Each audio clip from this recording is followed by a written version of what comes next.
Welcome to Brainfluence. I'm Roger Dooley. Today's guest, you could say, has been preparing for quarantine life for many years before the pandemic hit. Wayne Turmell was president of GreatWebMeetings.com way back in 2005 when web meetings weren't usually very great.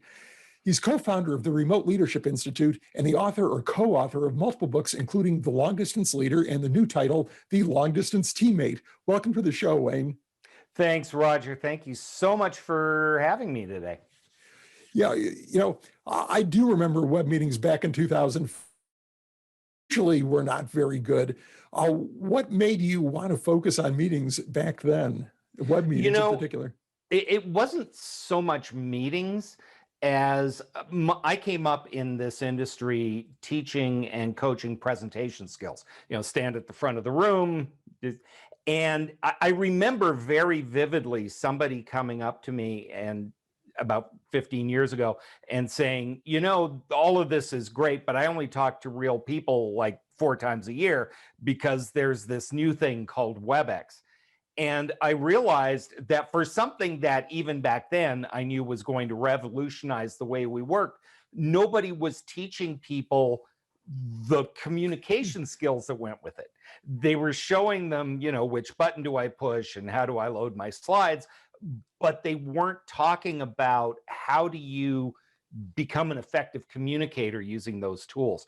And so that's where I started to put my specialty and my expertise in writing and coaching and like that. Did you feel like you were kind of ahead of the game at some point there, and that maybe you were too much of an early adopter? Until about a year ago this week, I kind of felt like the crazy guy with the sandwich board who was walking up and down the street saying the end is nigh. And now I kind of need a new sandwich board that says told you. Yeah, right. Well, yeah, I mean, you can be too far ahead of the times, and to me, that was it. Early WebEx was not a great experience, but I'm curious. You've obviously seen suddenly this whole space achieve massive adoption. Adoption was increasing over the years, certainly, even before the pandemic hit. But then when the pandemic hit, I know Zoom quadrupled their paying customer count, and just everything went crazy. I'm curious whether in the last year, Wayne, you've seen any significant changes in the way people use the tools or the tools themselves that just, weren't there for so long. Yeah, I think there's a few things that have happened, obviously. Zoom literally went from hardly any paying customers, no big companies were using it, to a verb in 6 months. I think a few things are going on. Number one is that the 100th monkey has used Zoom. And so before the pandemic, a lot of people were reluctant to use their webcams for all kinds of reasons, ranging from the Russians are spying on us to I just got back from the gym to I'm working from the north end of the dining room table and I don't want anybody to know. So I think that there was, kind of the Rubicon was crossed, and now people are just, they may not be happy about using webcams, but it's now standard and kind of everybody is used to it. And, so that's never going back.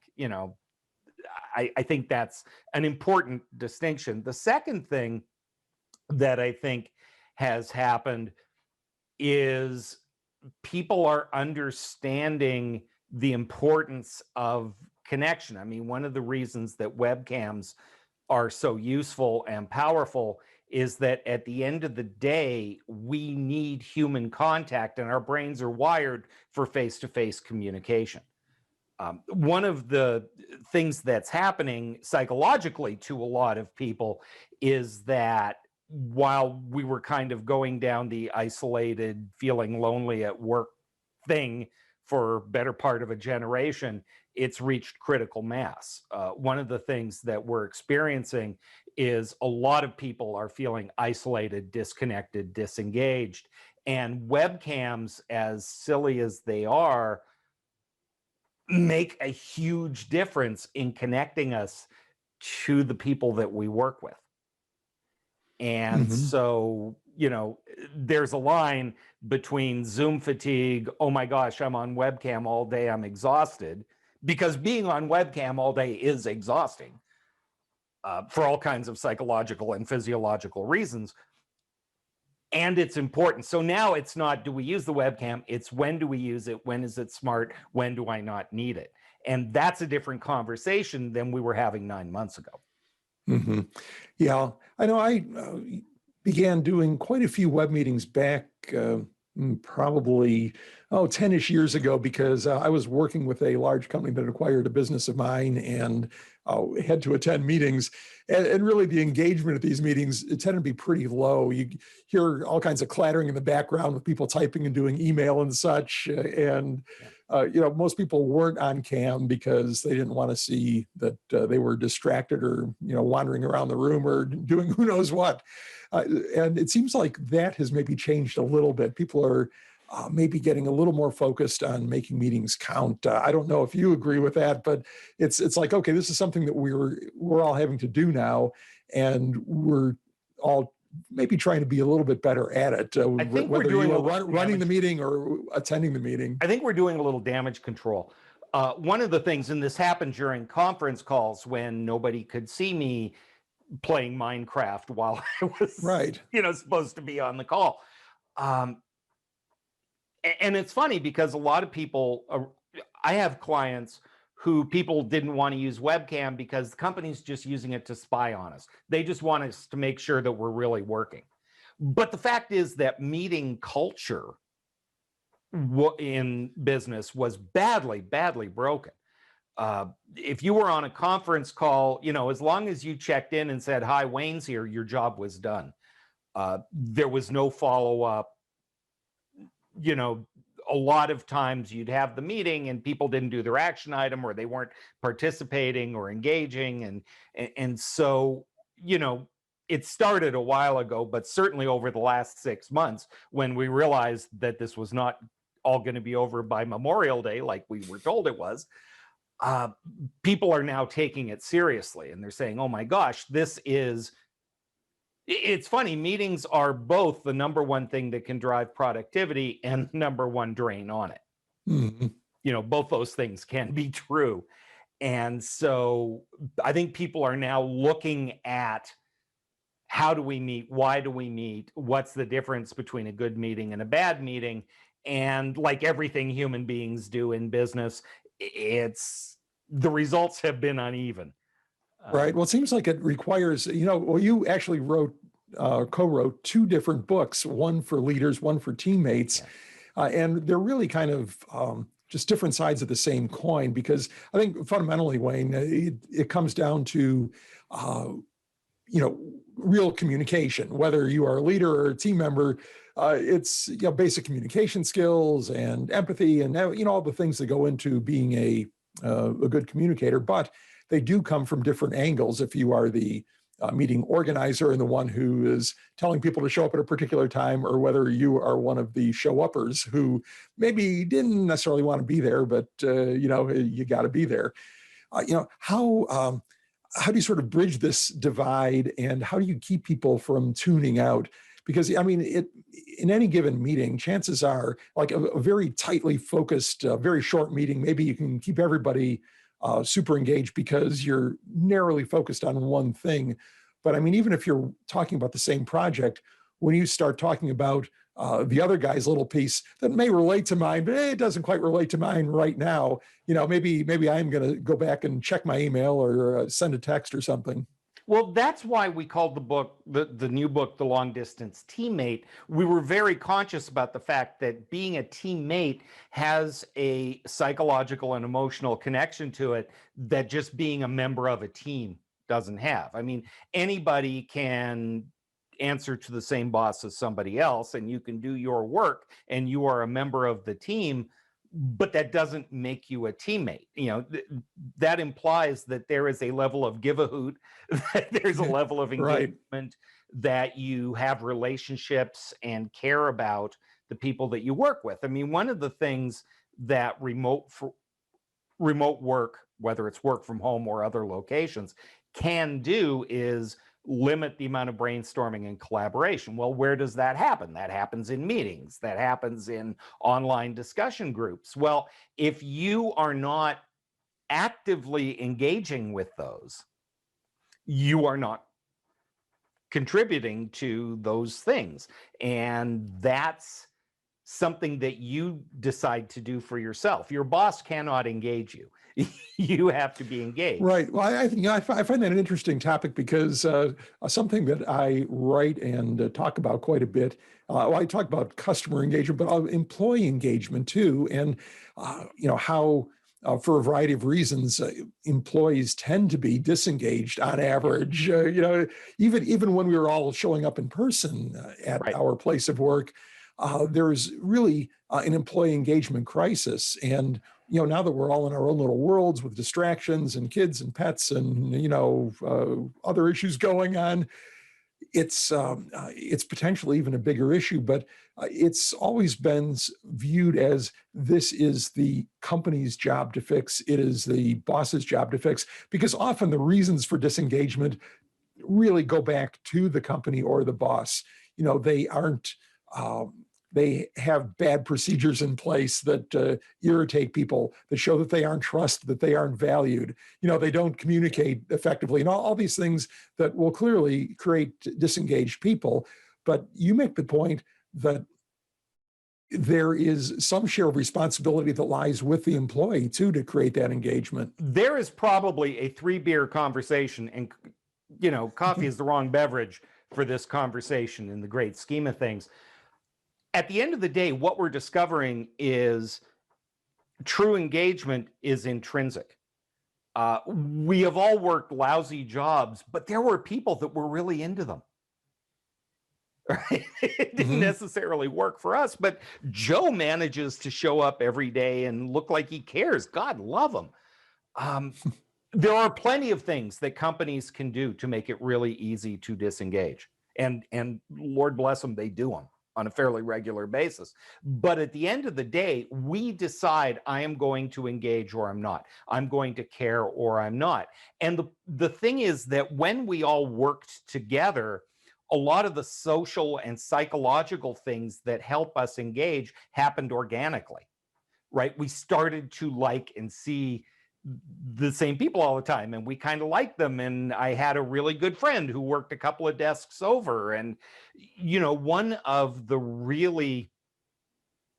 impacts of working remotely that we have not even begun to deal with yet is that traditionally for the last 100+ years, 60% of our social interaction came at work.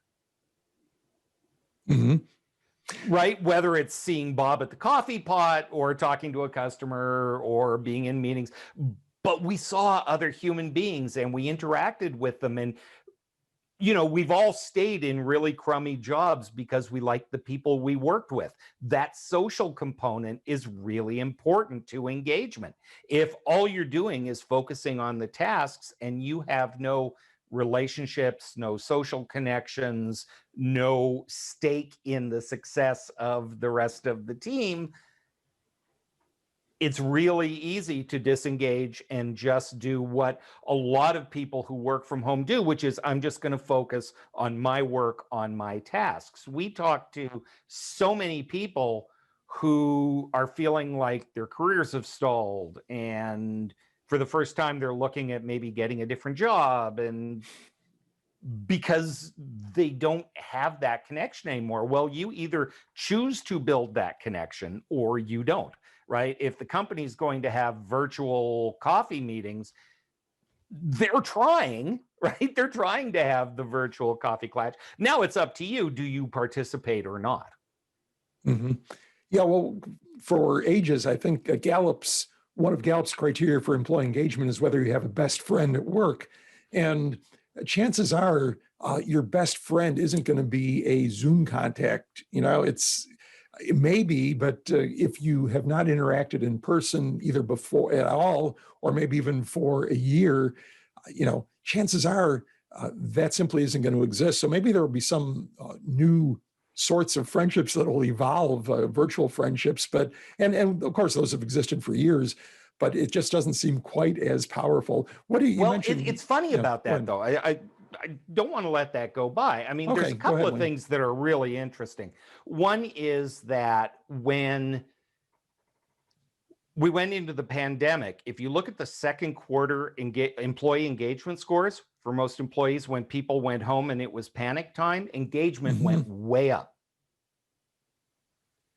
Net promoter scores, employee engagement, however you measure them, for the second quarter of last year, engagement scores were through the roof.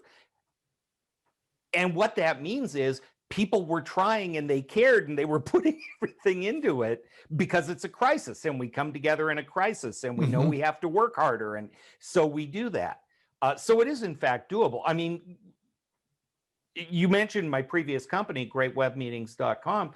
During that time, I had a podcast and I met this guy named Kevin Eikenberry, who I didn't know from Adam, but we started this 6-year kind of email, occasional phone call exchange. And, lo, these many years later, he's bought my company and we work together and we built this relationship. And I don't think there's a year where we've seen each other more than 3 or 4 times in a year. So those relationships can be real. Now, they need to be supported when you can by real life contact. But, almost a third of long-term relationships right now started virtually.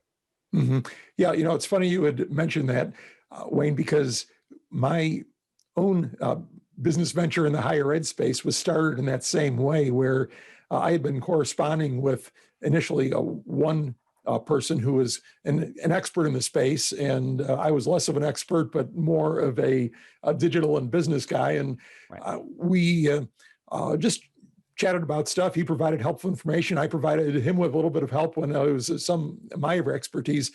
We ended up co-founding a business, and I don't think it was probably 3 years in before we even met in person, which is pretty bizarre. People that we subsequently explained the origin to were just shocked by that. It's like, well, what do you mean you weren't in the same city? When did you see each other? Well, we didn't. And actually, most of our interaction was email. We didn't do at that point.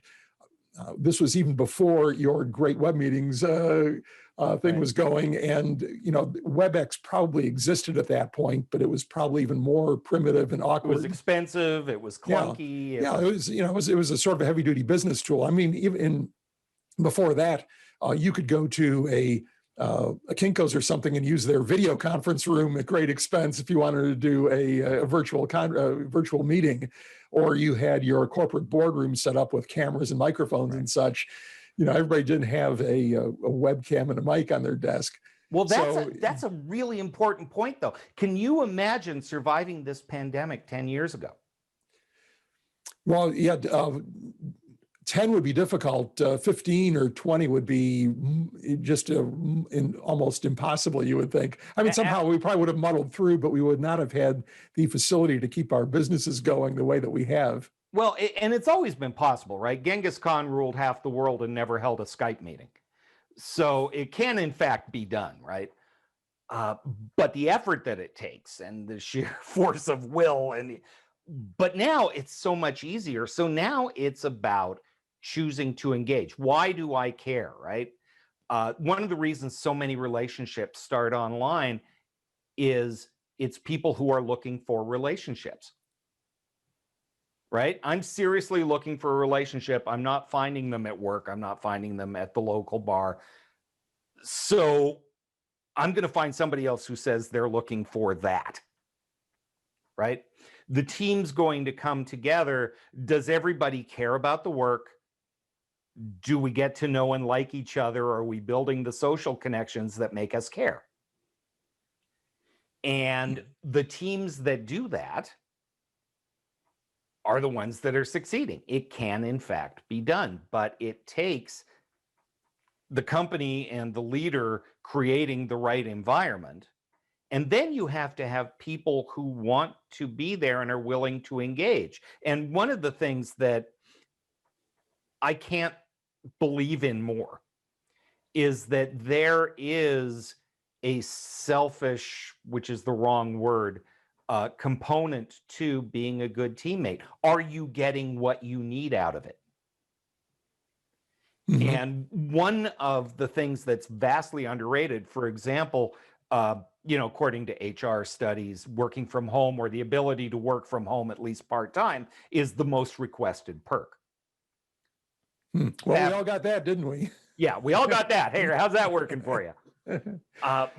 But interestingly enough, after about 6 months, that's no longer seen as a perk. But what happens is a lot of organizations are saying, well, if you choose to work from home, you have chosen working from home and lifestyle over your career track. So before the pandemic, a lot of people who chose to work from home or work remotely were finding their careers stymied. I wasn't getting the promotion. The suck-ups in the office were getting the good assignments.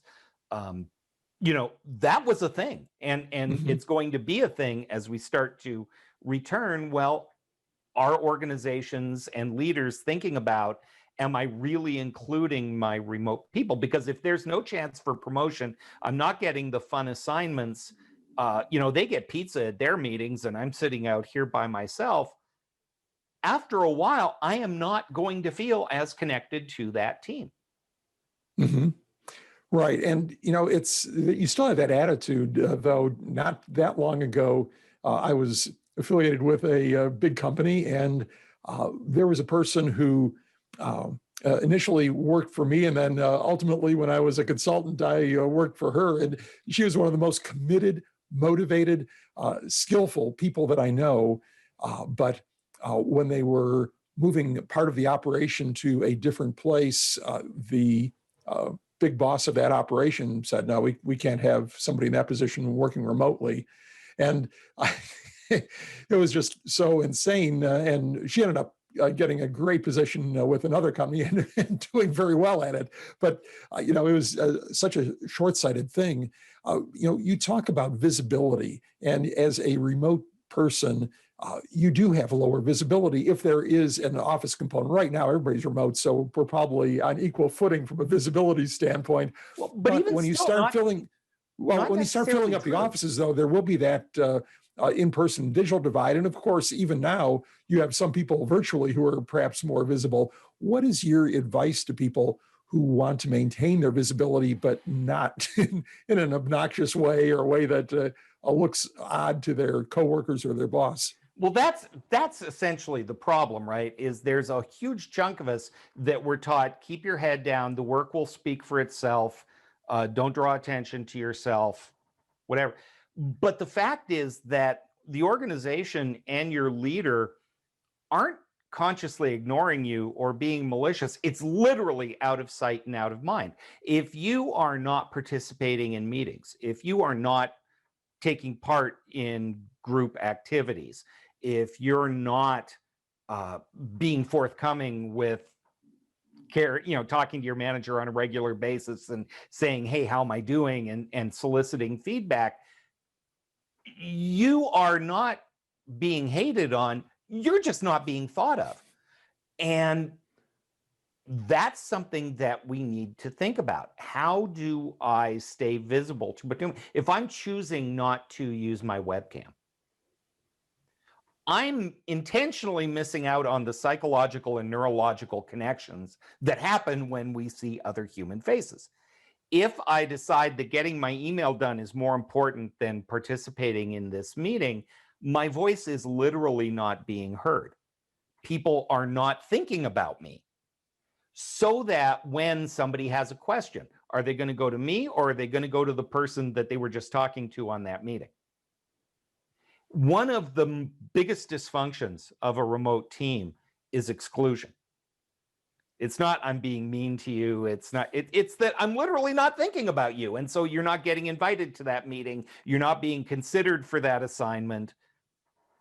Whatever. Mm-hmm. So there are some guidelines, and we talk about them in the book. When you put yourself forward, it's about the team. You want to use we language. This is why I'm presenting this idea because we need to do this better. right? Mhm. So it comes from a place of supporting the team. It's not look at me, look how smart I am. It's, hey, you know what? The way we're using Slack, did you know there's this cool tool that we can use, and maybe we can use that to solve this problem? Mhm. Making So it, a lot of we language would be one way of doing it. that's one Because so way. you're visible, but you are not. Look at this wonderful thing I did, or I think this is the way we should do it. Yeah, and you have to participate in meetings if there is value that you can add. Uh, if you're talking, you're having coaching conversations with your manager, and they're all flustered and busy, and they've got a list, right? And all their job is to check off the list of stuff they need to talk to you about, and they're not raising something that's important to you. Are you being proactive and raising that? Hey, you know what? At the beginning of the year, we had a development plan. I don't know where I can go with this. Can you help me? That's the kind of question that we are responsible for getting an answer to, because it's going to slip your manager's mind in all of the 1,001 fires that they're putting out. So we call it ethical visibility. Being visible in a way that is ethical and supportable and doesn't make you a self-serving weasel, but it makes you engage. It makes you more visible to your manager, which in turn gives you a positive feedback loop. It makes you visible to your teammates as somebody who's adding value and somebody who can be a resource. And so it's a virtuous cycle of positive feedback that keeps us engaged. And turns out we like the people we work with, and they're pretty smart, and I get the positive feedback that I need to stay engaged and positive in my job. And by the way, there's a promotion coming up and I might actually get it. So I'm going to put in that little bit of extra effort. Mhm. And when we get down to it, what is engagement? It's the discretionary effort that we're willing to put in, right? Yeah, And why are we willing to do that? Yeah, that kind of brings up a related area. You mentioned Zoom coffee hours or coffee chats, and of course we've got the Zoom happy hour. That sort of after work break where everybody gets Mhm. together. It seems to me like that presents a kind of a visibility dilemma, because you probably don't want to be the one that doesn't show up at that happy hour for visibility reasons.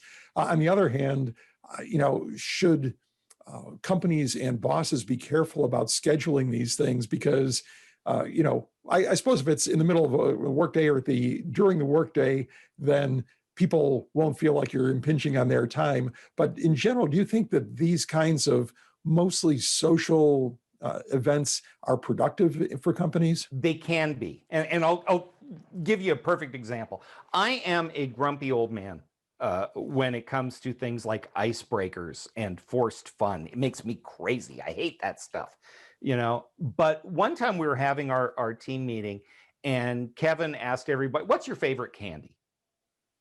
And, really? We're going to waste time doing this? I got stuff I could be doing, right?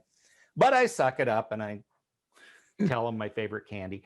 And a week later, I get this Amazon package, and it's a 3-pound bag of gummy bears. There's no return address, no hint as to who sent it.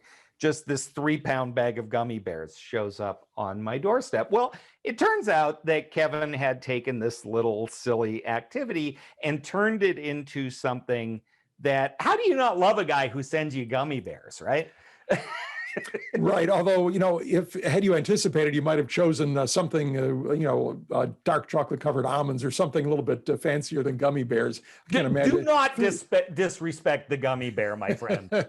We love what we love. What can I tell you? I guess if that is truly your favorite, then by all means. But here's the thing. It was a really nice thing. I'm not a big fan of impinging on people's personal time. But once every month or two, we have a virtual lunch. Now, because I'm on the West Coast, it's a virtual breakfast. but we sit and have that social time. What we don't do is, hi, you've been working for 8 hours staring into a camera all day. We're going to Right. make you do that for a couple more. Right. Yeah. That I makes a am a huge amount of sense. huge proponent of building social connection and activity consciously into the workflow. Hmm. Because there is a tendency, both as a team and as individuals, for work to become extremely transactional. And if the only time I talk to you is, hey, is that report done? As opposed to, hey, how you doing? How are the kids? Right? Sorry about your team. Whatever, those kind of conversations that are what build relationships and make us like each other and all that good stuff. It's really easy when we work remotely to become purely transactional. And while in the short term that gets stuff done, in the long term it erodes our relationships. And then we start having this engagement problem where if everything I do is just task oriented, at some point I disengage. Hmm. Yeah. Um, I'm curious, there are a variety of meeting tools that are available now in the major platforms. You've got breakout rooms, you've got whiteboards, you've got polling. In your experience, and there are probably some others, I ran across one the other day. I don't recall what it was right now, but I was like, I never heard of that one, but it sounds cool. I'm curious which of these actually seem to work in real life, as opposed to sort of a cool to have feature that ends up feeling awkward. And which would you encourage people to use? And even if it's a little awkward the first time, that in the long run can produce really good results. Well, and that's the problem, right? People tend not to use these features. I mean, the standard rule in software is 80% of people are going to use 20% of the features. And when you're presenting, and this goes back to presentation skills and all that good stuff, it's a little bit like when you're driving a car in the rain late at night and you're looking for an address. So you have to turn down the radio so you can see better. There's a tendency in our brains to want to shut out anything that's distracting. And so we tend not to use a lot of these features. But, a lot of them, chat, whiteboard, I mean, they're so helpful. But the way to think about it, I think, is to stop thinking about it being virtual. If we were having a meeting under ideal conditions, what would be the right way to run that meeting? And if I'm doing a town hall of 100 people making an announcement, I'm going to use a different set of tools than if we really need to brainstorm the answer to this problem. Mhm. And if we really need to brainstorm the answer to this problem, we're going to have everybody's mics open. What would we do in the meeting room? We'd have a flip chart or a whiteboard. We'd let everybody have at it.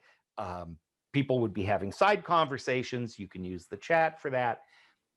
In The Long Distance Leader, our last book, we said rule number 1 is think leadership first, location second. The same is true of your virtual meetings. If you could craft what's the best way to address this situation, then you start thinking about what are the tools and facilitation techniques and things that can make that happen.